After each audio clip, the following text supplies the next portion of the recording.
প্রধানমন্ত্রী তারেক রহমানের চাঁদপুর সফরের বর্তমান কর্মসূচি নিয়ে জানাতে যুক্ত হচ্ছেন আমাদের সহকর্মী শরীফ আহমেদ।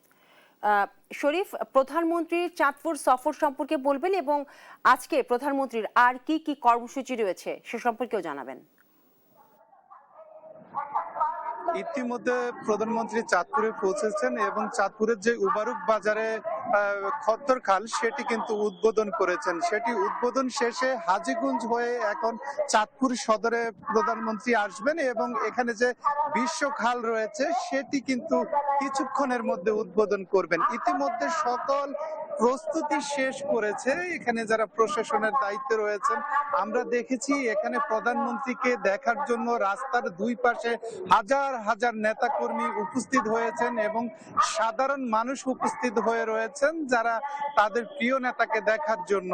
আমি এখানে নেতাকর্মীদের সাথে কথা বলেছি, তারা বলছেন যে তাদের অনেক স্বপ্ন আছে, প্রধানমন্ত্রী আসবেন। চাঁদপুর একটি নদীমাতৃক এলাকা, এখানে নদী ভাঙ্গন রয়েছে, নদী ভাঙ্গন রোধে তিনি ব্যবস্থা গ্রহণ করবেন। এছাড়াও চাঁদপুর যে শিক্ষা ব্যবস্থা, অর্থাৎ এখানে চাঁদপুর মেডিকেল কলেজ এবং চাঁদপুর প্রযুক্তি বিশ্ববিদ্যালয়, এখানে কিন্তু স্থায়ী ক্যাম্পাস নেই। এখানের যারা ছাত্রছাত্রী রয়েছেন তারা কিন্তু দাবি জানিয়েছেন যাতে করে তাদের স্থায়ী ক্যাম্পাস নির্মাণ হয়।